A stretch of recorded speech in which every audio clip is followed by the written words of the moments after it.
সারাদেশে সবার সাথে ঢাকা FM 90.4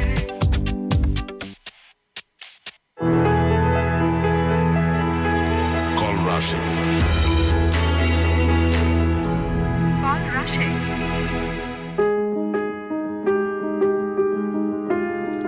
স্বাগত সবাইকে কল রাশেক অনুষ্ঠানে। আজ শুক্রবার এবং আজকে আমরা খুবই আনন্দিত যে আমাদের এই অনুষ্ঠানের মধ্যমণি জনাব রাশেক রহমান দুটি এপিসোড পর আমাদের সঙ্গে জয়েন করেছেন এবং তিনি দেশের বাইরে ছিলেন।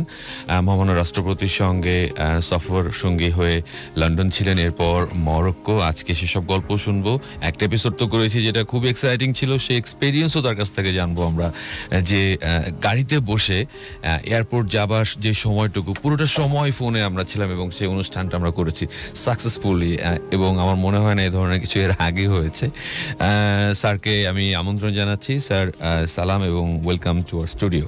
জুয়েল, তোমাকে অনেক ধন্যবাদ এবং ঢাকা এফএম এর অগণিত দর্শক শ্রোতাকেও অনেক অনেক ধন্যবাদ যা তারা কষ্ট করে টিউন ইন করেছেন।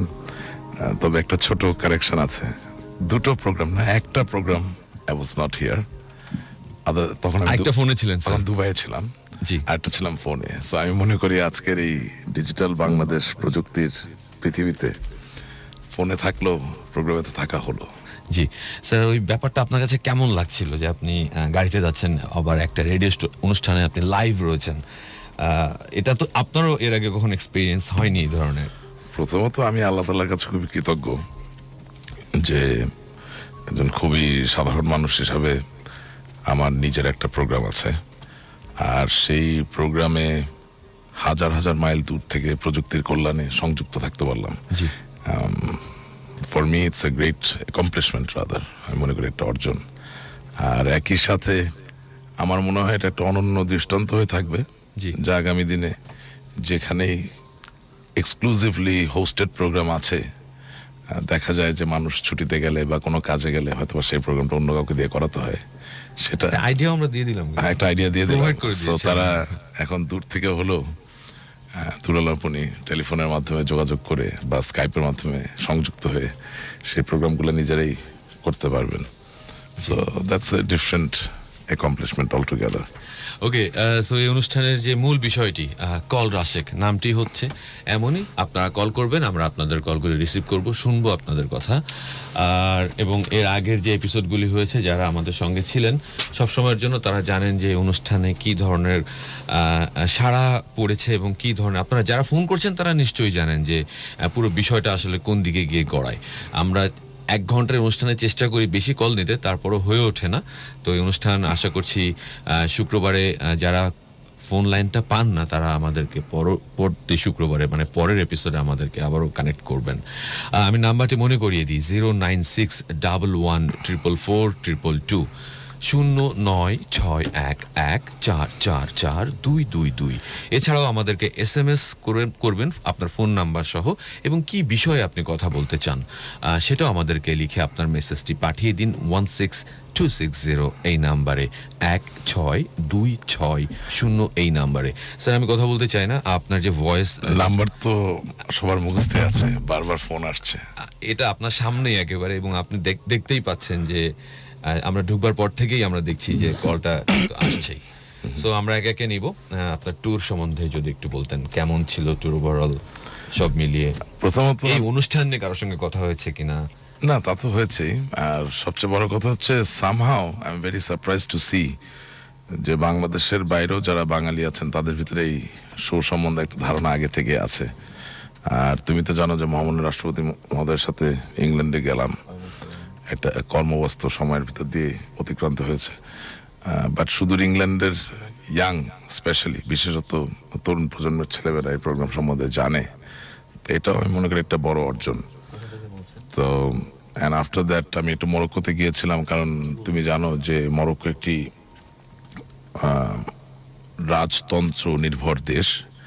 সেই দেশে বর্তমানে সংসদীয় ব্যবস্থার প্রচলন হয়েছে, তবে এখনো তাদের রাজা বিশেষভাবে ক্ষমতার অধিকারী। তবে তারা ধীরে ধীরে একটি বিবর্তন বা ট্রানজিশনের দিকে এগোচ্ছে, যেখানে আরো বেশি গণতান্ত্রিক তারা হতে চায়। এবং সেখানকার অনেক ইউথ ফোরাম আছে যারা এই যে রাজনৈতিক বিবর্তন এই ক্ষেত্রে সহযোগিতা করছে এবং তাদের পরামর্শ উপদেশ এবং তারা কিভাবে দেশটাকে সামনের দিকে নিয়ে যেতে চায় এই ব্যাপারে কাজ করার চেষ্টা করছে। এবং আরব্য বসন্ত বলতে যা বোঝায় তাতে করে মধ্যপ্রাচ্যের অনেকগুলো দেশই ক্ষতিগ্রস্ত হয়েছে ভালো হওয়ার থেকে, সেই জায়গার থেকে নিজেদেরকে কিভাবে তারা রক্ষা করবে এইসব ব্যাপারেও তারা কাজ করছে। এইসব ফোরামের সাথে আমার বেশ কয়েকটা মিটিং হয়েছে এবং আমার খুব ঘনিষ্ঠ বন্ধু যার নাম হাফিদ, আমি মনে করি আগামী দিনে সে এই মরক্কোর হয়তোবা আল্লাহ চান তো প্রধানমন্ত্রী বা তার মতোই একটি গুরুত্বপূর্ণ জায়গায় একদিন অধিষ্ঠিত হবে। So I had a very interesting time and dialogue with them. এবং নতুন প্রজন্মের যে অদম্য শক্তি, তারা যে তাদের দেশকে ভালোবাসে, কিন্তু এই ভালোবাসা এবং তার দেশে ভালো না লাগার ব্যাপারগুলোর সাথে ধৈর্যের যে একটি সমন্বয় এবং তার মধ্য দিয়ে সকলে মিলেই ধীরে ধীরে যে একটা ভালো কিছুর দিকে আমাদেরকে এগিয়ে যেতে হবে, এই কাজ করার যে এই দৃষ্টান্ত, এটার সাথে আমরা যদি পরিচিত হতে পারি তাহলে আমরা বোধহয় আরো বেশি উপকৃত হব। এবং তুমি খেয়াল করবে যে সিরিয়া, মিশর, Iraq, for that matter Tunisia, আর সব জায়গায় অ্যারাবিয়ান স্প্রিং বলতে যেটা বোঝায় সেটা যে একটা নেতিবাচক রোল বা প্রভাব পড়েছে, মরক্কো কিন্তু সেটা হয়নি। এবং সেটা না হওয়ার পিছনে মূল যে ভূমিকা সেটা হচ্ছে এই দেশের তরুণ প্রজন্মের। সুতরাং দে আর পলিটিক্যালি ভেরি ম্যাচিওর, খুবই পরিপক্ক, এবং তার থেকেও বড় কথা তারা পলিটিক্যালি অসম্ভব ধৈর্যশীল। সেখান থেকে শেখার অনেক কিছু আছে। ওকে স্যার, আমরা আমাদের প্রথম কলটি নিয়ে নিই। আমাদের সঙ্গে চট্টগ্রামের একজন বন্ধু অপেক্ষা করছেন। হ্যালো হ্যালো, শুনতে পাচ্ছেন? হ্যাঁ, কে বলছেন, কোথা থেকে বলছেন?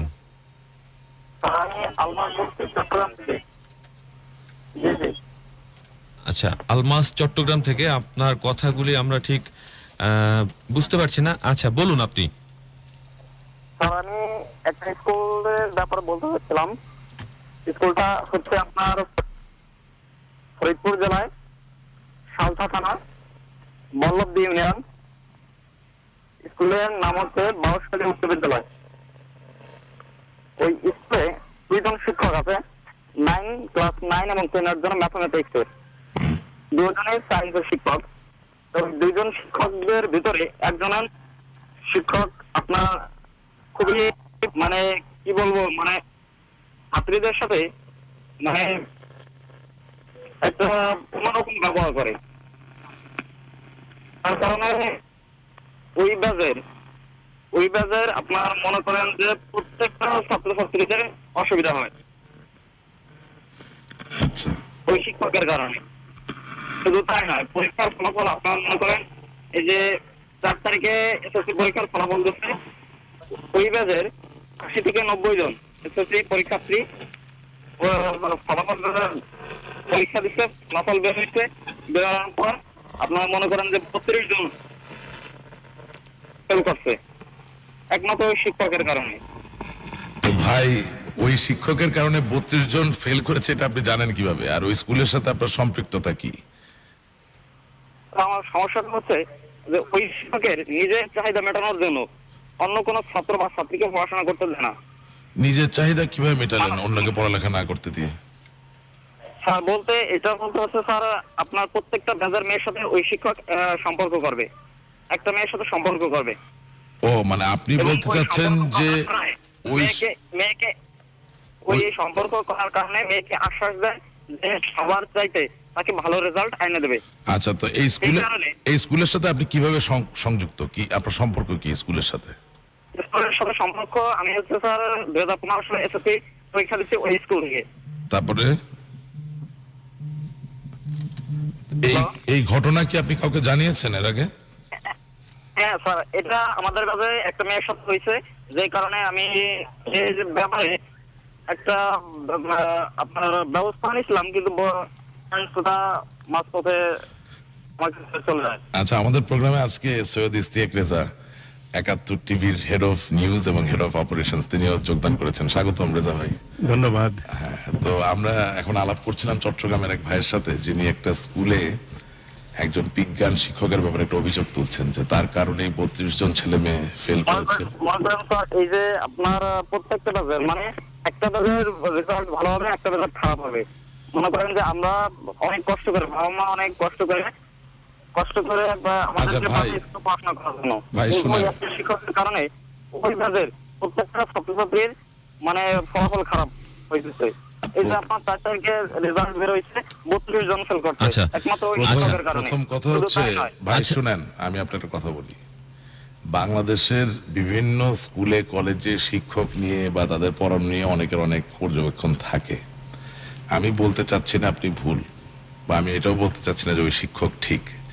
আমি শুধু এতটুকু বলতে পারি যে প্রথম কথা, পরীক্ষা কিন্তু পাশ করার জন্য নাই, পরীক্ষা ফেল করার জন্য আছে। অর্থাৎ সেটা ঠিক আছে স্যার। আমার কথা স্যার, আমি শুনেন, সেটার কথা বলতে চাই, আমার স্যার। কথাটা শুনেন, আপনি দেখেন আপনার জায়গায় আমি আসি কিনা।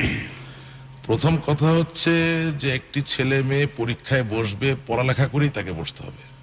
সে হাতে কলম নিবে, খাতায় ফোঁটা দিবে আর পাশ করে যাবে, দিস ইজ নট কারেক্ট। এই আইডিয়াটা থেকে আমাদেরকে দূরে আসতে হবে। কারণ কি, পরীক্ষা জোর করে পাশ করিয়ে দেওয়া যায়, সহজে পাশ করিয়ে দেওয়া যায়, কিন্তু জীবন যুদ্ধে যখন ওই পরীক্ষার প্রাসঙ্গিকতা দেখা দেয়, তখন ওই ছেলে বা মেয়ে চাকরি পায় না, ব্যবসা বাণিজ্য কাজকর্ম ঠিক মতো করতে পারে না, তখন সে একটা হতাশায় নিমজ্জিত হয়, তাই না? এটা গেল এক।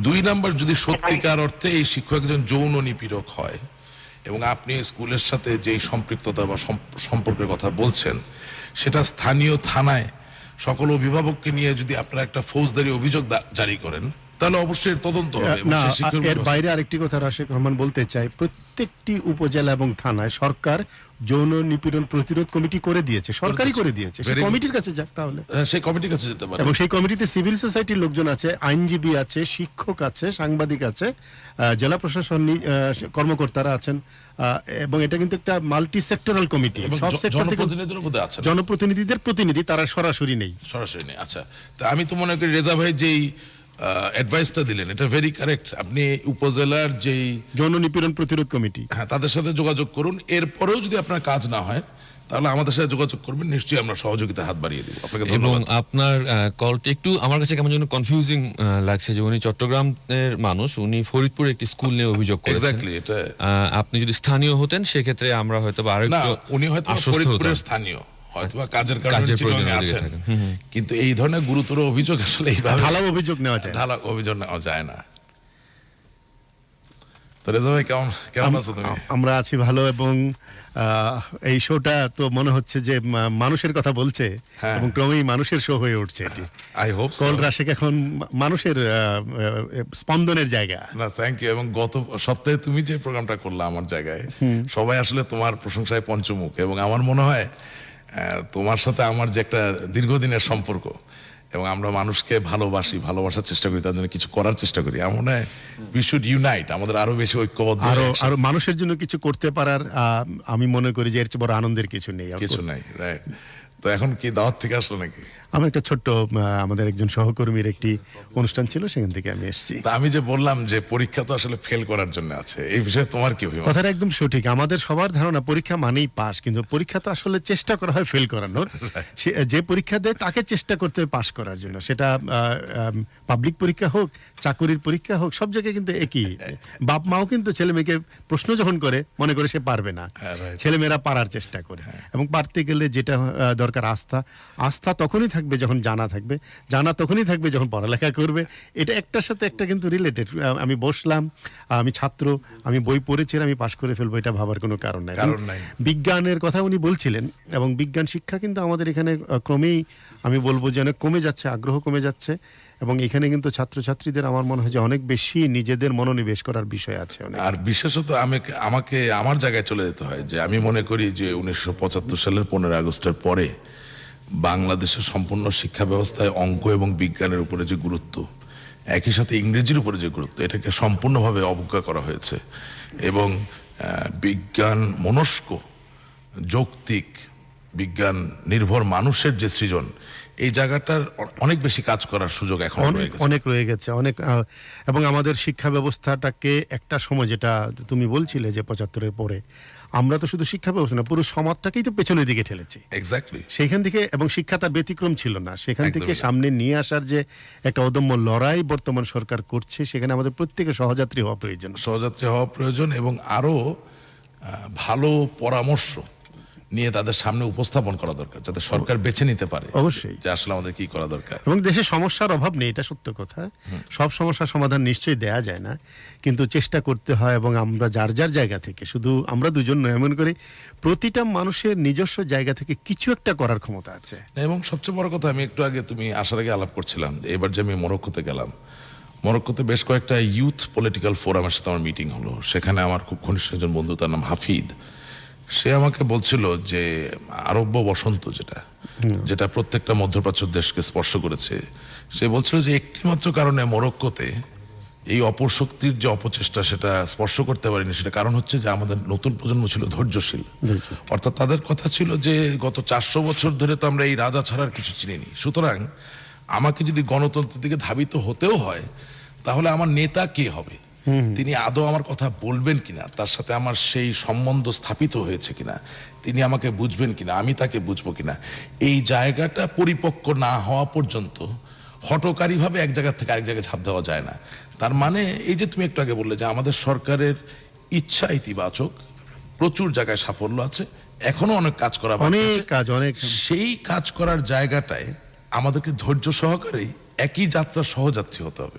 এবং দুর্গমগিরি কান্তার মরু দুস্তর পারাবার, এটা সহজ কথা না, কিন্তু আসলে আমরা আচ্ছা, সমস্যার আমরা- পাহাড়ের আমরা মধ্যে ঠিক আছি। এই জায়গাতে একটু বলতে চাই যে দুর্গমগিরি, এই যে ব্যাপারটা আমার মনে হয় একজন ফেস করছেন, তিনি এই মুহূর্তে আমাদের সঙ্গে ফোনে Sure. রয়েছে। তার নাম হচ্ছে মুন। মুন আমাদেরকে শুনছে যশোর থেকে। মুন, কথা বলুন। জি, আসসালামু আলাইকুম। জি ওয়ালাইকুম, বলুন। জি আঙ্কেল, আমি হচ্ছে বিবিএ ফার্স্ট ইয়ারে পড়ছি। তো আমার বাবা মা, আমি, আমাদের ফ্যামিলিতে 3 জন।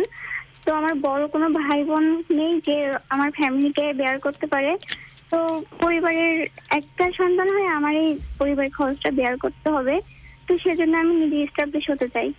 তো আপনারা যদি আমাকে একটা জব দিয়ে হেল্প করতেন তাহলে অনেক কৃতজ্ঞ থাকতাম। মোহন, তোমার টেলিফোনের জন্য অনেক ধন্যবাদ। প্রথমত তোমার এই যে বর্তমান পরিস্থিতি, এর সাথে আমরা সমব্যথী। তোমার মতো হাজারো লক্ষ মানুষ সমস্ত দেশে ছড়িয়ে আছে। চাকরি তো দেওয়া খুব কঠিন কাজ, ইটস নট ইজি টাস্ক। তুমি এখন বিবিএ কোন ইয়ারে পড়ছো? জি, ফার্স্ট ইয়ারে। ফার্স্ট ইয়ারে। কোথায় পড়ছো? Jessore MM college. Jessore MM college. Jessore MM college খুব ভালো একটা কলেজ। আমরা আল্লাহ তাআলার কাছে দোয়া করি যে তোমার বর্তমান পরিস্থিতিতে তুমি যত কষ্টই হোক, এই পড়ালেখার পর্যায়টা, অধ্যায়টা তুমি উত্তরণ ঘটাও, এর সমাপ্তি টানো। নিশ্চয়ই বঙ্গবন্ধু কন্যা আমাদের মাননীয় প্রধানমন্ত্রীর এই উন্নয়ন ধারায় যে দেশ যেভাবে এগিয়ে যাচ্ছে, সেই দেশে তোমার চাকরি, তোমার কর্মসংস্থান হবে। তবে রাইট এট দিস মোমেন্ট। হ্যাঁ বলো। স্যার, আমি চাচ্ছি যে আমি যদি পার্ট টাইম কোনো জব করতে পারতাম তাহলে আমার ফ্যামিলির খরচটা আমি একটু বেয়ার করতে পারতাম, নিজের পড়ালেখার খরচটাও একটু ভালোভাবে চলবে। আচ্ছা, আমার মনে হচ্ছে যে তোমার আগ্রহটা কিন্তু খুব ভালো, এটা একটা পজিটিভ যে তুমি চাচ্ছ কিছু একটা করতে। এবং আমরা যখন ফার্স্ট ইয়ারে পড়েছি তখন কিন্তু আমরা টিউশনি করেছি। রাইট। আমি নিজে টিউশনি করে পড়েছি, পার্ট টাইম পত্রিকায় কাজ করেছি। আমি টিউশনি করছি স্যার, কিন্তু বাট মানে খরচটা বেয়ার করতে পারছি না। কিন্তু আসলে ক্ষুদ্র একটা জায়গা থেকে স্টার্ট করতে হয়, এবং যদি ভালো টিউটর হিসেবে নাম হয়ে যায়, আমার মনে হয় সম্ভাবনা আছে যে তুমি এখান থেকে একটা নিজস্ব অর্থ জোগাড় করতে পারবে। কিন্তু তুমি যেহেতু ফার্স্ট ইয়ারে পড়ো, এখনই কিন্তু একেবারে পুরো সংসারের দায়িত্ব নেওয়া আমার মনে হয় বেশ কঠিন কাজ হবে। রেজা ভাই, এই জায়গায় আমি একটু অ্যাড করি। আমার বাবা যখন প্রথম সংসদ সদস্য হলেন তখন আমার বড় ভাই টিউশনি করাতেন, এবং আমার বাবা যখন মন্ত্রী হলেন তখন আমি টিউশনি করাতাম। তো আমার মনে হয় টিউশনিটাকে ছোট করে দেখার কোনো অবকাশ নেই, খুবই সম্মানিক কাজ। এবং ভালো করে যদি পড়াতে পারো, রেজা ভাই যে কথাটা বললেন, তোমার নামটা ছড়িয়ে যাবে, এবং সেখান থেকেও তোমার পড়ালেখার ক্ষেত্রে কিন্তু একটা সাপোর্ট পাবে।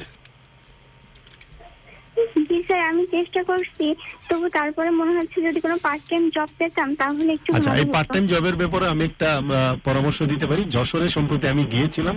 যশোর কিন্তু এখন আগের জায়গায় নেই, বাংলাদেশ আর সব জনপদের মতো এটাও কিন্তু এগিয়ে গেছে, এবং সেখানে প্রচুর প্রাইভেট স্কুল হচ্ছে।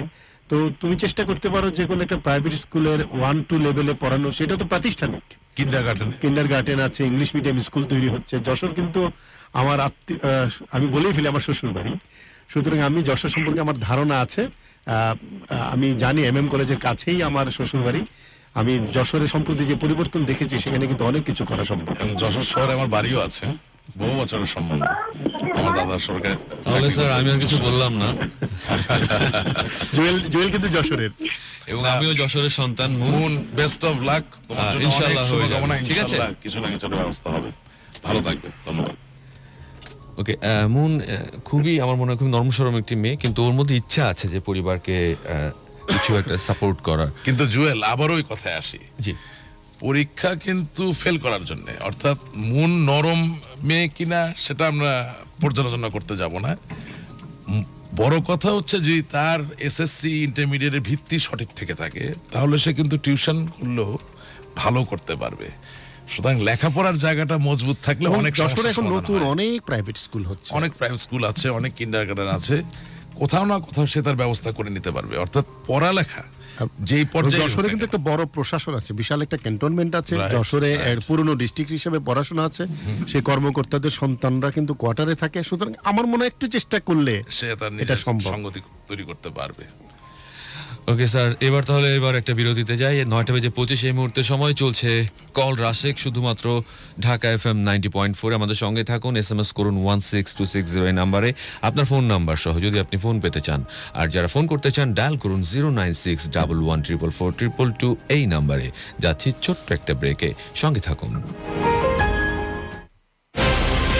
ব্রেকিং নিউজ শোনা যাচ্ছে ক্রিকেটার মিরাজ নাকি আর লোক সামলাতে পারছেন না। মাঠ থেকে সরাসরি জানাচ্ছেন আমাদের প্রতিনিধি। হ্যালো রাসেল, শুনতে পাচ্ছো? হ্যাঁ মেঘলা, আমি শুনতে পাচ্ছি। সত্যি প্রাণ পটেটো ক্র্যাকারের লোভে পড়েছেন মিরাজ। এই মুহূর্তে তিনি কি করছেন? প্যাকেট পুরো সাবার করে এখন বাচ্চাদের মতো আঙুলে লেগে থাকা মশলা খাচ্ছেন। ওয়াও, প্রাণ পটেটো ক্র্যাকারের স্পেশাল মশলা এমনই যে ক্রিকেটার মিরাজও লোভ সামলাতে পারলেন না। প্রাণ পটেটো ক্র্যাকার, লোভ সামলাবেন কিভাবে? বন্ধুরা আড্ডায়, হাসি গান ঠাট্টায়, অফিসের কাজে, টিফিনের মাঝে, চায়ের সকালে, নাস্তার বিকেলে, মজাদার কিছু চাই, সঙ্গী একটা। আনন্দ আড্ডাকে আরো জমাতে এলো ড্যান কেকের dry cake. Dan cake, the fine art of baking. চুপচাপ বসে থাকাটা আমার ধাতে নেই। হাত ভাঙা তো কি হয়েছে, প্রতিদিন ফেসবুকে সাইট সিং চলবেই। সন্ধ্যায় ইমোতে ওয়াইল্ড আড্ডা হবে, আর রাতে ক্যাম্প করবো ইউটিউবে। ঘুম না আসলে জঙ্গলে খালি পায়ে একা একা ব্রাউজিং। সো নেক্সট 7 দিন অনলাইনে দমায়ে ট্রাভেলিং। মেপে ইন্টারনেট ইউজ যাদের পোষায় না তাদের জন্য বাংলা লিংকে 2 GB ইন্টারনেট মাত্র 129 টাকায় 7 দিনের জন্য। বাংলা লিংক। আমার ভাই অল্পতে বসায় না। ব্রেকফাস্টে কড়া ফেসবুক এর সাথে মগ ভর্তি হোয়াটসঅ্যাপ, লাঞ্চে ফুল প্লেট লেটেস্ট ভিডিও, আর ডেজার্টে ননস্টপ মিউজিক। ডিনারে গরম গরম মুভি ডাউনলোড। আর যেখানেই হোক ইন্টারনেটে নো ডায়েটিং। সপ্তাহে 7 দিন ভরপেট ব্রাউজিং। ইন্টারনেট ব্যবহারে যারা একদমই ডায়েটিং পছন্দ করেন না তাদের জন্য এখন 2 GB মাত্র 129 টাকায় 7 দিনের জন্য। বাংলা লিংক।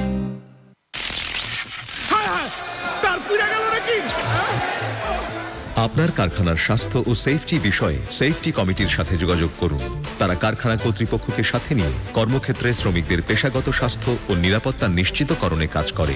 নিরাপদ কর্মপরিবেশ করতে প্রত্যেক কারখানায় সেফটি কমিটি থাকা বাধ্যতামূলক।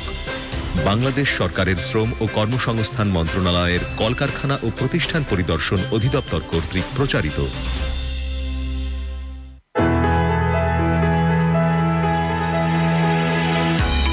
ক্ষমতায়নের প্রথম শর্ত বহিঃপ্রকাশ।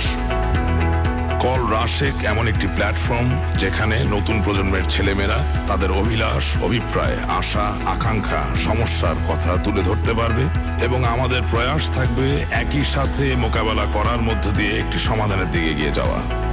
টেলিফোন হাতে নিন and then call Rashek. Call করুন 09611444222 ঢাকা FM 90.4। ক্ষমতায়নের প্রথম শর্ত বহিঃপ্রকাশ। প্রজন্মের সমস্যার কথা জানতে চাই, শুনতে চাই। কল রাশেক, প্রতি শুক্রবার রাত 9টায় শুধুমাত্র ঢাকা FM 90.4-এ। শান্তি। এখন সব চুপ, কিন্তু কিছুক্ষণ আগেও আলবাত বলবো, 1000 বার বলবো, এই ছিল অবস্থা। কিন্তু আমিও জুম্মান দারোগা, চাললাম শেষ চাল। দুজনের হাতে ধরিয়ে দিলাম 2 প্যাকেট প্রাণ ডাল। প্রাণ ডালের আবেশে জটিল সময়ও মুঠোয় চলে আসে। প্রাণ ডাল, সময়টাকে মুঠোয় নিয়ে নাও। আমার ভাই অল্পতে পোষায় না। ব্রেকফাস্টে কড়া ফেসবুক নিউজের সাথে মগ ভর্তি হোয়াটসঅ্যাপ, লাঞ্চে ফুল প্লেট লেটেস্ট ভিডিও, আর ডেজার্টে ননস্টপ মিউজিক। ডিনারে গরম গরম মুভি ডাউনলোড। আর যেখানেই হোক ইন্টারনেটে নো ডায়েটিং। সপ্তাহে 7 দিন ভরপেট ব্রাউজিং। ইন্টারনেট ব্যবহারে যারা একদমই ডায়েটিং পছন্দ করেন না, তাদের জন্য এখন 2 জিবি মাত্র 129 টাকায় 7 দিনের জন্য। Bangali study abroad, English learning, university admission, career related সবকিছু জানতে শুনুন Saifurs career show. Saifurs career show রবি, মঙ্গল, বৃহস্পতি, শুক্রবার ঠিক রাত 10:30টায় শুধুমাত্র Dhaka FM 90.4-এ।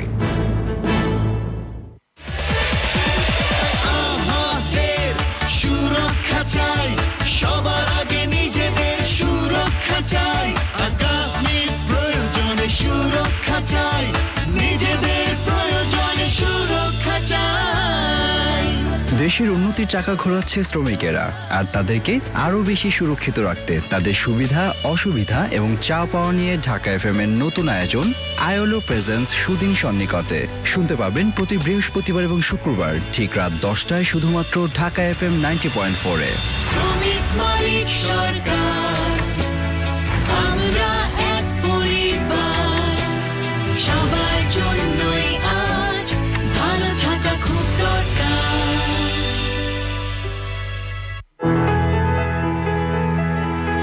Call Rashid. Call Rashid.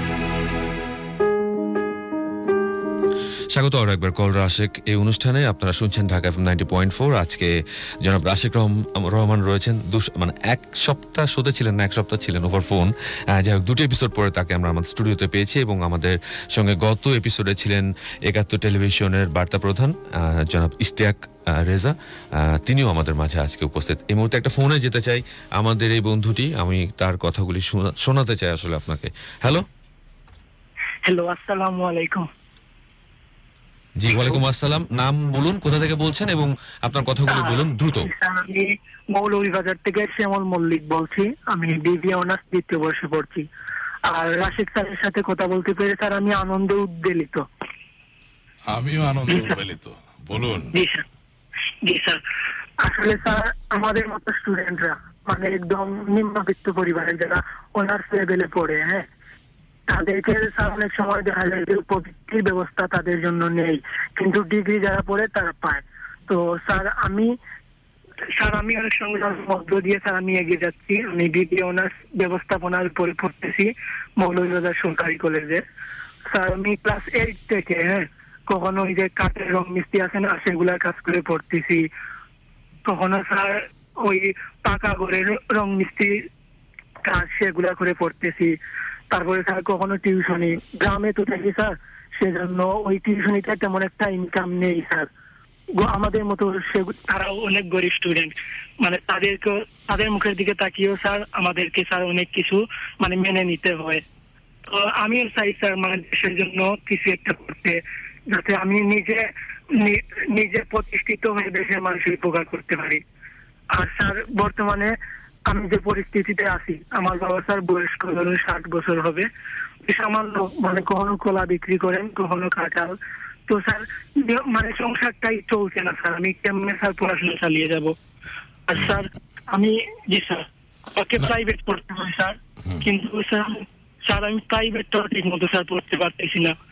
আর স্যার পড়াশোনা মানে যে কোনো কাজে ধরেন অনেক সময় দেখা যায় যে কোম্পানিতে মানে চাকরির সুযোগ পাওয়া যায়, কিন্তু স্যার ওইগুলাতে ঢুকলে স্যার মানে ওই পড়াশোনাটা প্রায় স্যার করা যায় না স্যার, মানে অনেক ডিউটি তো থাকে, সেজন্য করাই যায় না। আর স্যার আমি অনেক টেনশনে আছি স্যার।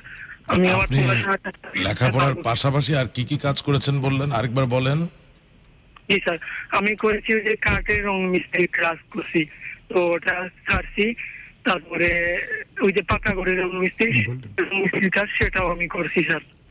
আমার কাছে মনে হচ্ছে আপনাকে আমি অভিনন্দন জানাই, আপনি বাংলাদেশের সংগ্রামী মানুষের প্রতিচ্ছবি। আপনি সংগ্রাম করেছেন, এরকম সংগ্রামী মানুষই কিন্তু বাংলাদেশ চায়। এবং বাংলাদেশ এমন একটা জায়গায় আছে যে সবাইকে একেবারে পুষ্পসজ্জায় রাখা যাবে এমন কিন্তু দেশ নয়। এটি কষ্ট করছেন আপনি, আপনার বাবাও কষ্ট করেছেন, আপনাকে অভিনন্দন জানাই। এবং আপনি লেখাপড়ার প্রতি আপনার যে স্পৃহা, সেই জন্য আপনাকে ধন্যবাদ জানাই। আপনার একটা কঠিন সময় যাচ্ছে, আমি আপনাকে সাহায্য করতে পারলে নিশ্চয়ই আমাদেরও ভালো লাগতো। আমি রাশেক রহমানকে অনুরোধ করবো যে আপনি কি কোনোভাবে সাড়া দিতে পারেন কিনা। ভাই আপনি এখন কোথায় পড়ছেন? আপনি কোথায় পড়ছেন এখন? আমি মৌলভীবাজার সরকারি কলেজে স্যার। সরকারি কলেজে। আচ্ছা, আপনাকে একটা ছোট প্রশ্ন করি, বাঙালি জাতির পিতার নাম কি? জি স্যার, বাঙালি জাতির পিতার নাম Bangabandhu Sheikh Mujibur Rahman. Very good, thank you. Rashek তো আপনাকে খুঁজতেছে ভাই, থ্যাংক ইউ। আপনাকে ধন্যবাদ। আমি ওই ভাষণটা যখনই শুনি স্যার, তখনই আমি অনেক অনুপ্রাণিত হই স্যার। Thank you. আপনি তো আমার সিলেটি ভাই, হ্যাঁ, আমার সিলেটেও আত্মীয়তা আছে। তো কিতা খবর? বালা? জি ভাই, আমি ভালো আছি ভাই। আর আমি আশা করব আপনারা সবাই অনেক ভালো মানে আপনারা সবাই অনেক সুস্থ বা দীর্ঘ জীবন আপনাদের আল্লাহ যেন দেন। আপনার আশা ইনশাআল্লাহ আমরা পূরণ করব। ওকে শ্যামল, আপনি দয়া করে আমাদেরকে একটু বলতে সুযোগ দিন। আপনাকে অভিনন্দন জানিয়েছেন আমাদের আজকের এই দুজন মানুষ, এটা আমার মনে হয় আপনার জন্য অনেক বড় পাওয়া। আর আপনি আপনার ফোন নাম্বার সহ আমাদেরকে একটা SMS করবেন এক্ষুনি 16260 এই নাম্বারে, ঠিক আছে? আর রেজা ভাই যে আপনাকে বিপ্লবী একজন মানুষ হিসেবে আখ্যায়িত করলেন, আমি তার সাথে 100% একমত। এবং আপনার এই কলেজে পড়ালেখা করার জন্য যে খরচ হবে পুরোটা দিতে পারবো কিনা আমরা জানি না, বাট যতটুকু পারি এটা আমরা কোথাও না কোথাও থেকে বন্দোবস্ত করে দিব। এবং এটাও আপনাকে আমি বলতে চাই যে আপনি যে সত্যি কাঠমিস্ত্রি কাজ করেছেন। আমার একটা কথা শুনুন প্লিজ স্যার। জি বলেন। স্যার, আমার স্বপ্ন স্যার আমি একজন বিসিএস ক্যাডার হবো, কিন্তু স্যার আমি যদি আমার পড়াশোনাটা চালিয়ে যেতে না পারি তাহলে স্যার আমি কি আমার না, আপনি চালিয়ে যাবেন বলেই তো আমরা চেষ্টা করছি এবং আমরা সমর্থন করার চেষ্টা করছি।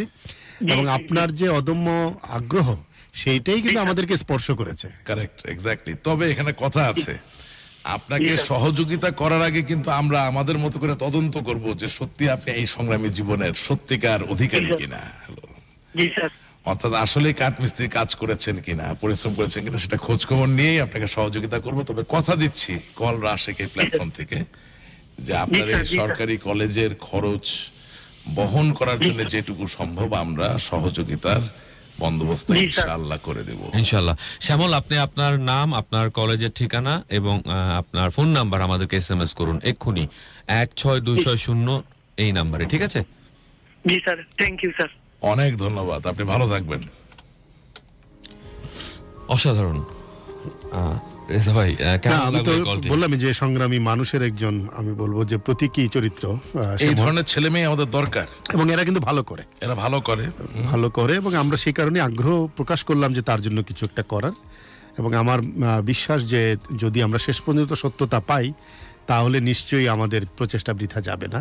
এই মানুষ ভবিষ্যতে বাংলাদেশের সম্পদে পরিণত হবে অবশ্যই। এবং লস অ্যাঞ্জেলেসে গিয়ে দেখলাম আমাদের এক বড় ভাই, তিনি জেলে ছিলেন, মাছ ধরতেন, বাট টুডে সে একজন প্রতিষ্ঠিত নাসার বিজ্ঞানী বটে। এবং চিন্তা করেন কি ধরনের আর্থসামাজিক প্রতিকূলতার মাঝ দিয়ে সে উঠে এসে আজকে সেই জায়গায় অবস্থান করছে।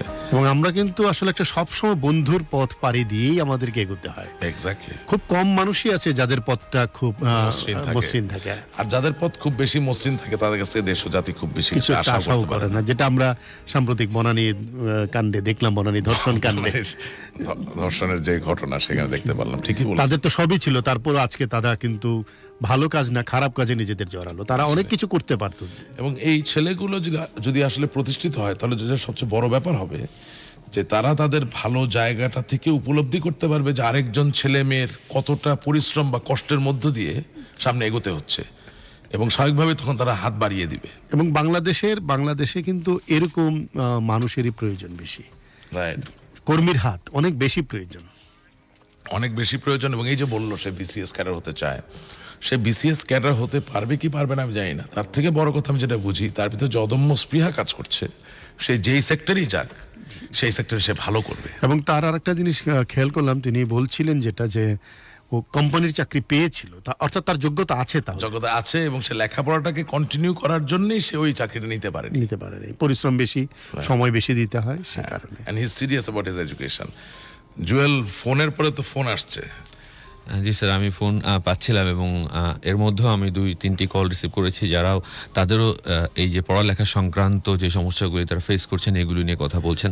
আমার মনে হয় শ্যামল যেই ব্যাপারটি আমাদেরকে দেখিয়েছে যে আটকে না যাওয়া, থেমে না যাওয়া, পরিশ্রম করে হলেও এগিয়ে যাওয়া। আচ্ছা রেজা ভাই, আমার মাঝে মাঝে মনে একটা প্রশ্ন জাগে, যেহেতু তুমি এখানে আছো, তোমার সাথে আলাপটা করি। এই যে বনানীর যেই ন্যাক্কারজনক ধর্ষণের ঘটনা, সেখানে ছেলেগুলোর একটি কুমতলব তো কাজ করেছেই, পাশাপাশি শোনা যায় সেখানে মাদকেরও নাকি ব্যবহার হয়েছিল, ইয়াবা নামীয়। আমার মাঝে মাঝে মনে হয় যে আমাদের দেশের রাজনৈতিক পটে বিভিন্ন জায়গায় আলাপ আলোচনায় বারবার হেফাজতে ইসলাম বলো বা যে কোনো ইসলামী দল বলো বা একটা গোষ্ঠীর নাম বারবার উঠে আসে। কেউ মূর্তি নিয়ে চিন্তিত, কেউ পাঠ্যক্রমের কি পড়ানো সেটা নিয়ে চিন্তিত। কিন্তু আমি একটা জিনিস বুঝতে পারছি না, যে এই সম্পূর্ণ দেশের যারা মুসল্লি, ধর্মপ্রাণ, ভালো মানুষ, তারা কি একসাথে সম্মিলিত হয়ে যেই আখড়ায় ইয়াবা বিক্রি হয় বা ফেন্সিডিল বিক্রি হয় সেই জায়গায় হানা দিতে পারে না?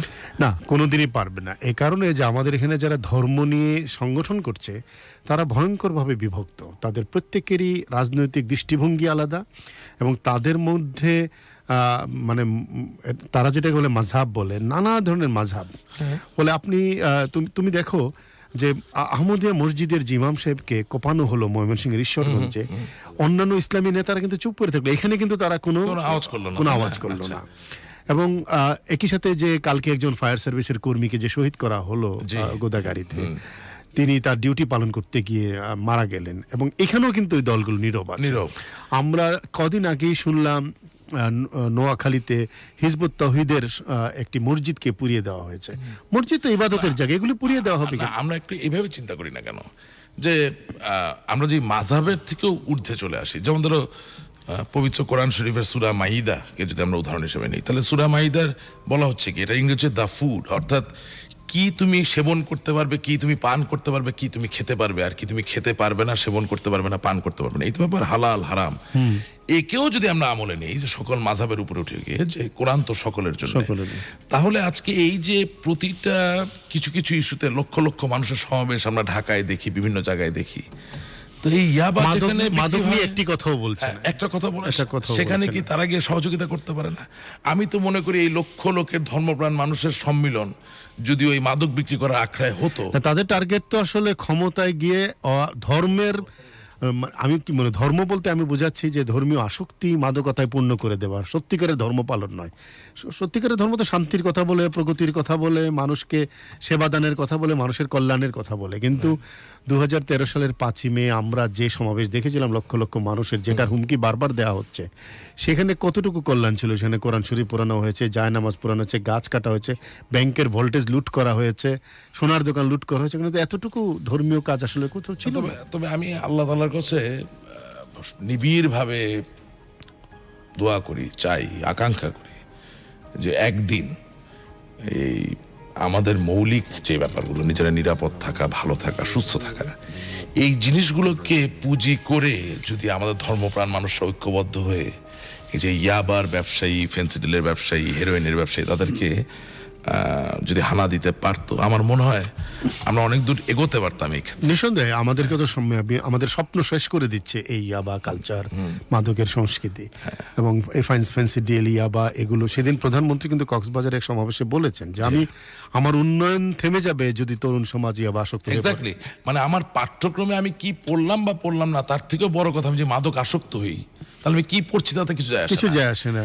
আমি কি পড়ছি তাতে আমি এরপরে কি দেখলাম, কত ইন্ডাস্ট্রি করলা, কিছু আসে যাবে, কিচ্ছু যাবে আসবে না, সব ধ্বংস, সবই ধ্বংস। সো আমার মনে হয় এই জায়গাটায় আমরা এই প্ল্যাটফর্মের মাধ্যমে একটা আহ্বান জানাতেই পারি যে নিঃসন্দেহে। সত্যিকার যেই কারণগুলো আমাদের নতুন প্রজন্মকে ধ্বংস করে ফেলছে, সত্যিকারের ধর্মপ্রেম দেশপ্রেম যাদের আছে তাদের উচিত এখানে একটা আহ্বান রাখা এবং এগিয়ে আসা, সকলে মিলে সেই জায়গায় আমাদের একটা ড্রাইভ দেওয়া দরকার, উচিত। একটা প্ল্যাটফর্ম তৈরি করা মাদকের বিরুদ্ধে, ইয়াবার বিরুদ্ধে। Absolutely.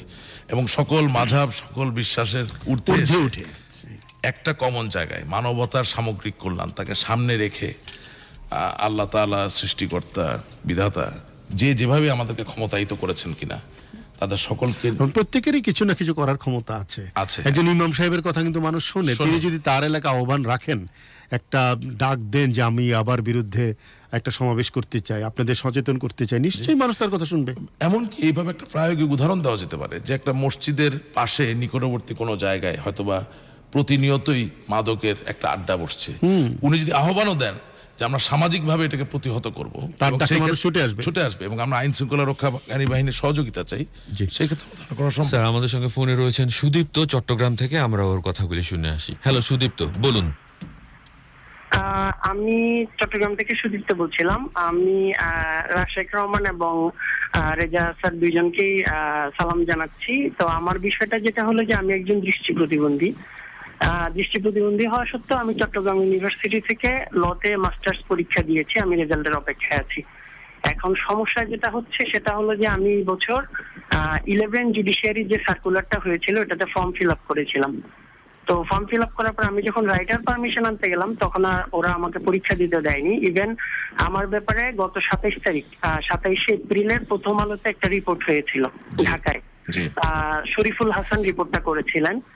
তো এরপরে তারা প্রেস রিলিজ দিল 28 তারিখে যে দৃষ্টি প্রতিবন্ধীরা পরীক্ষা দিতে পারবে না। এখন আমার কথা হচ্ছে যে আমি রাষ্ট্রের একজন নাগরিক, তো মৌলিক অধিকারগুলো যদি আমার জন্য সর্বোচ্চ মৌলিক অধিকার বা সর্বোচ্চ অধিকারগুলো যদি আমি রাষ্ট্রের কাছ থেকে প্রাপ্ত হই, তাহলে শুধুমাত্র একজন প্রতিবন্ধী হওয়ার কারণে কি আমি আমার অধিকার থেকে বঞ্চিত হব? আমি কোনো কোটা চাচ্ছি না, আমি চাচ্ছি পরীক্ষায় বসতে দেওয়ার অধিকার, কারণ আমার যোগ্যতা আছে। আমি জানি যে আমি হয়তোবা আমি যদি ঠিকঠাক মতো পড়াশোনা করি তাহলে আমি বিজয়েস ক্যাডার হইতে পারবো, যেটা আমার মানে আমার নিজের উপর আত্মবিশ্বাস, কারণ আমি ছোটবেলা থেকে অনেক কষ্ট করে এই পর্যন্ত এসেছি।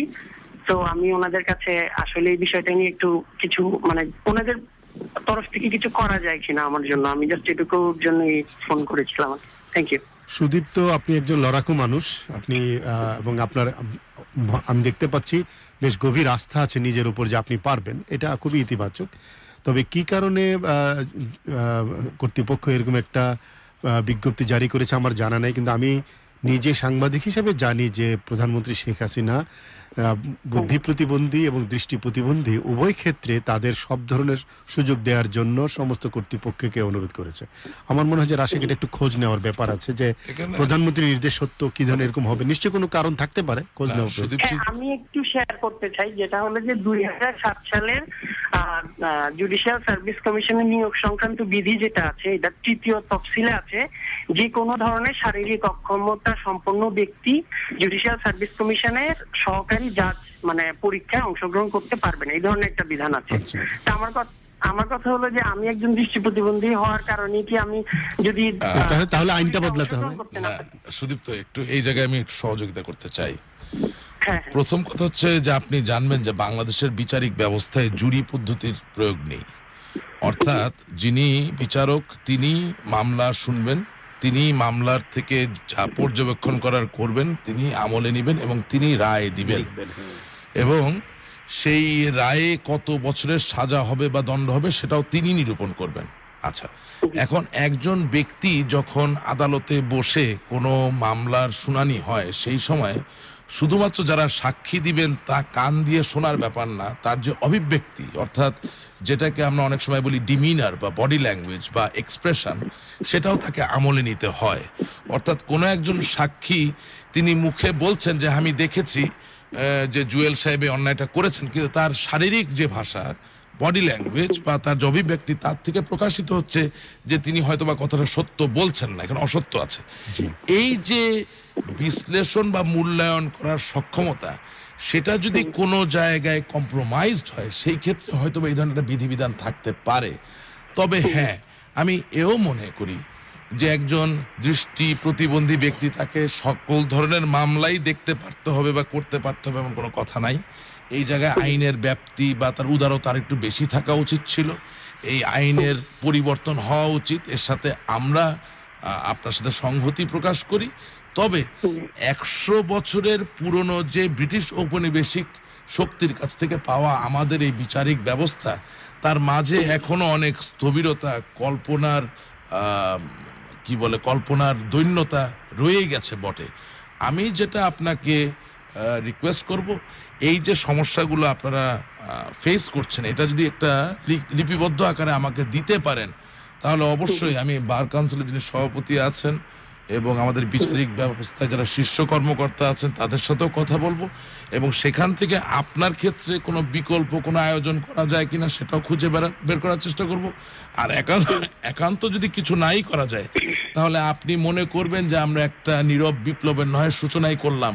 হয়তো আগামী দিনে আপনার মতো যারা দৃষ্টি প্রতিবন্ধী বা অন্য কোনো সমস্যায় ভুগেন, তাদের জন্য একটা নতুন দ্বারের হয়তো বা উন্মোচন হতে পারে। আমাদের মাননীয় প্রধানমন্ত্রী জননেত্রী শেখ হাসিনার দৃষ্টিগোচর হয়তো ব্যাপারটা নেইও, সেটাও তার দৃষ্টিতে নিয়ে আসা যায়। So I would like you to আমাদের একটা লিখিতভাবে যদি আপনার জুডিশিয়ারি, আমাদের এখানে বিচার বিভাগ কিন্তু নির্বাহী বিভাগ থেকে স্বাধীন। স্বাধীন তো বটেই, তবে জুরি ব্যবস্থাপনা না থাকে যেটা হয়েছে কি, যে একজন বিচারকের আসলে মাল্টি ডাইমেনশনাল একদম তাকে বহুমাত্রিক কাজ করতে হচ্ছে। সুতরাং ওই জায়গায় দৃষ্টি প্রতিবন্ধী হওয়ায় একটা কিছুটা সমস্যা, মানে সুদীপ্তর সামর্থ্য আছে কিন্তু কাগজ বলছে না, শুধু সামর্থ্য আছে এবং কাজটির যে আপনি ভালো থাকবেন স্যার। আমরা বোধহয় আরেকটি SMS পেয়েছি, আমার খুব ইচ্ছে করছে এই মানুষটির কথা শুনতে। আপনাকে ধন্যবাদ, আপনি ভালো থাকবেন, আমরা যোগাযোগ করছি আপনার সঙ্গে। স্যার আমরা একটা ছোট ব্রেক নিয়ে আমরা এই কলটি করতে হবে আমাদেরকে, কারণ আমি SMS এ একটি সমস্যা দেখতে পাচ্ছি। আমরা ঠিক জানি না কতক্ষণ কথা বলতে পারবো। আমাদের সঙ্গে থাকুন, ছোট্ট একটা ব্রেক নিচ্ছি, সময় বাড়াও। আর আপনি শুনছেন ঢাকা FM 90.4 এবং আমাদের সঙ্গে বিজ্ঞাপনের দরকার কি, the one and only call. কম পয়সা কামাও স্যার, খুবই কম বিজ্ঞাপন, ভালো হয়ে যাও। ওকে, সঙ্গে থাকুন, ছোট্ট একটা ব্রেক, মাত্র 2 মিনিটের। বন্ধুরা আড্ডায়, হাসি গান ঠাট্টায়, অফিসের কাজে, টিফিনের মাঝে, চায়ের সকালে, নাস্তার বিকেলে, মজাদার কিছু চাই, সঙ্গী একটা। আনন্দ আড্ডাকে আরো জমাতে এলো 10K dry cake. 10K, the fine art of baking.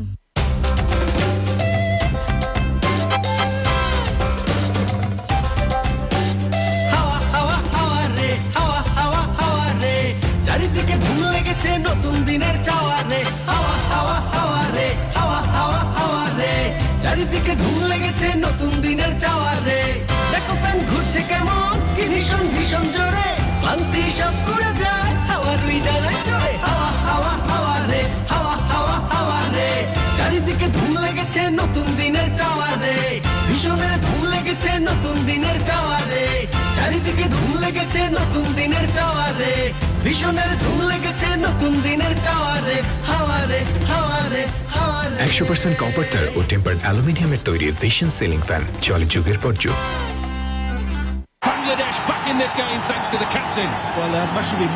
Dear listeners, মানুষের শরীরের 70 ভাগই পানি, তাই বিশুদ্ধ পানির জন্য ক্যাপ্টেন মাশরাফির ভরসা প্রাণ ড্রিঙ্কিং ওয়াটার।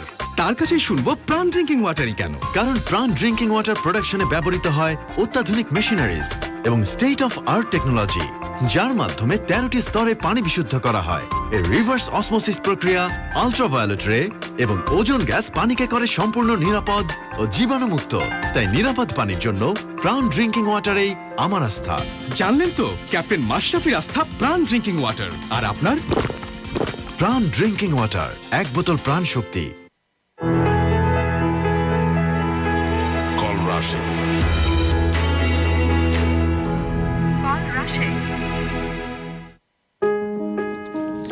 স্বাগত আরো একবার, চলছে কল রাশেক। আমরা আজকে একেবারে শেষের দিকে বলেছিলাম একটা কল নিতে চাই।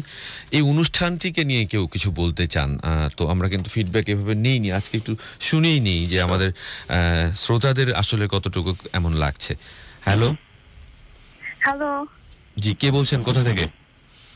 জি আমি জেরিন ঢাকা থেকে বলছি। জেরিন, বলে ফেলুন। আসসালামু আলাইকুম রাশিদ স্যার। ওয়াসালাম। ভালো আছেন? ভালো আছেন? জি, জি, আছি। আমি কথা বলতে পারি আমি অনেক খুশি। আর আপনাকে আমার সালাম যদি পারতাম আমি গিয়ে আপনার পায়ে ধরে আমি সালাম করতাম। আসলে সৌভাগ্য আমার নেই, কারণ হচ্ছে আপনি অনেক বড় বড় একটা সমস্যা আপনার মাধ্যমে সলভ হচ্ছে। আর ঢাকা এফএমকে অনেক থ্যাঙ্কস, আপনাকেও। আমি কি বলবো, মানে আমি খুবই এক্সাইটেড। আমি জেল ভাইকে টেক্সট করছি, আমি অনেক পুরনো লিসেনার। আমার অনেক ভালো লাগতেছে যে অনেক জায়গা থেকে অনেকে ফোন করতেছে আমার এই সেই। আমি তিনটা সপ্তাহ ধরে শুনছি মিনিকার আম্মু অসুস্থ, আরো অনেকে ঢাকা ভার্সিটি থেকে অনেকে অনেক কথা বলতেছে, আপনি তা সমাধান করতেছেন। আপনার মাধ্যমে একটা ফ্যামিলি ভালো থাকবে, একটা মানুষ ভালো থাকবে, মহৎ অনেক বিশাল একটা কিছু, অনেক বিশাল ব্যাপার। থ্যাংকস, অনেক থ্যাংকস। আমি জানি না এই সুযোগটা পাবো কিনা। আমি আপনার সামনে আমার অনেক যদি ইচ্ছে করতেছে যে যদি এরকম একটা সুযোগ পাইতাম তাহলে আমি যেতাম। দেখা হবে ইনশাআল্লাহ, আপনারা দোয়া করবেন আমাদের। আমার মনে হয়েছে যে এরকম ফ্যান যারা আছে তাদেরকে একদিন স্টুডিওতে আনা যায় কিনা। ইনশাআল্লাহ আমরা নিশ্চয়ই আসবো একদিন। কি বলো জুয়েল? নিশ্চয়ই জেরিন, অনেক ভালো থাকবেন। খুব ভালো লাগলো আপনার ফোন কলটি পেয়ে, এবং দোয়া করবেন। হ্যাঁ, অবশ্যই ইনশাআল্লাহ। এভাবেই যেন রাশেক রহমান সবার পাশে দাঁড়াতে পারেন। আল্লাহ আপনাকে আরো অনেক বড় বড় আপনার আশা বা আপনার যত চাওয়া পাল্লা আপনার সবগুলো পূরণ করবে। আপনি সাধারণ মানুষের যে চাওয়া পাল্লাগুলো পূরণ করছেন, আল্লাহ আপনার অনেক বিশাল, আপনাকে অনেক ভালো রাখবে, অনেক কিছু দেবে আল্লাহ আপনাকে। আমি অনেক দোয়া করি, আর আমি যাবো ইনশাআল্লাহ একদিন। আমাদের প্রোগ্রাম মনে হয় শেষের পথে। হ্যাঁ, ভালো থাকবেন জেরিন, বাই বাই। বলতে চাও? না, এই যে কথাটা উনি বললেন যে আবেগ আপ্লুত হয়ে, এবং একদম খুব সাধারণ একজন মানুষ তিনি বলেছেন। আমার মনে হয় যে এখানেই এই অনুষ্ঠানটির একটা বড় প্রাপ্তি, যে মানুষের কাছ থেকে সমর্থন পাওয়াটা। এবং আমরা আশা করব যে এই অনুষ্ঠান দীর্ঘদিন চলবে এবং ব্যাপক মানুষের নিশ্চয়ই অনেক সমস্যার সমাধান হবে। সবচেয়ে বড় কথা হলো মানুষের সাথে নিবিড় যোগাযোগ, এটা কিন্তু জীবনে বড় প্রাপ্তি। একজন রাজনীতিক হিসেবে রাশিক রহমান, তোমাকে অভিনন্দন জানাই। তোমাকে অনেক অভিনন্দন। তুমি আমার সাথে আসো, এটা তাহলে বড় সমর্থন। অনেক ধন্যবাদ, আমি কৃতজ্ঞ। আমি সবশেষে শুধু একটা কথা বলতে চাই। আজকের প্রোগ্রামে অনেক সমস্যার কথা আমরা শুনলাম, আগামী দিনেও শুনবো। আসলে দুঃখ কষ্টকে আমরা অনেক সময় অন্ধকারের সাথে তুলনা করি, মিলিয়ে ফেলি। এইভাবে বলা যায় কথাটা যে আমি অন্ধকার পছন্দ করি না, আমরা কেউই অন্ধকার পছন্দ করি না। কিন্তু এও বাস্তব, অন্ধকার যদি না থাকতো তাহলে আকাশের তারা আমরা দেখতে পারতাম না, চাঁদও আমরা উপভোগ করতে পারতাম না। তাই পৃথিবীতে আলোর যেমন প্রয়োজন, একই সাথে তার প্রতিবেশ, তার বন্ধু হিসাবে অন্ধকারেরও প্রয়োজন। এবং নিশ্চয়ই অন্ধকারকে যেমন আমরা জয় করতে চাই, জয় করব, এবং সেই আলোকে সাথী করে অন্ধকারকে আমরা দূর করে শক্তিতে রূপান্তরিত করব। আপনাদের সকলকে ধন্যবাদ। ঢাকা এফএম-এ কল রাশেক অনুষ্ঠান শোনার জন্য। আগামী শুক্রবার রাত 9টা থেকে 10টা আমি আবারও থাকবো আপনাদের সাথে, এবং আমার সাথে ইস্তিয়াকুল্লাহ ভাইও থাকবে। নিশ্চয়ই। এবং আমরা চেষ্টা করব যতটা সম্ভব মানুষের জন্য কাজ করে যাওয়ার। আপনাদের সকলকে ধন্যবাদ। ধন্যবাদ। আর এর মধ্যে দিয়ে শেষ করছি আমাদের আজকের কল রাশেক অনুষ্ঠান। শুনবেন প্রতি শুক্রবার রাত ঠিক 9টায়। ব্যাকগ্রাউন্ডে আমরা যে গানটি শুনছি, একটু আপনাদেরকে একটু চমক দিয়ে দিই। এই গানটির গায়ক জনাব রাশেক রহমান। শুনতে থাকুন, সঙ্গে থাকুন।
आज बंद में बस गई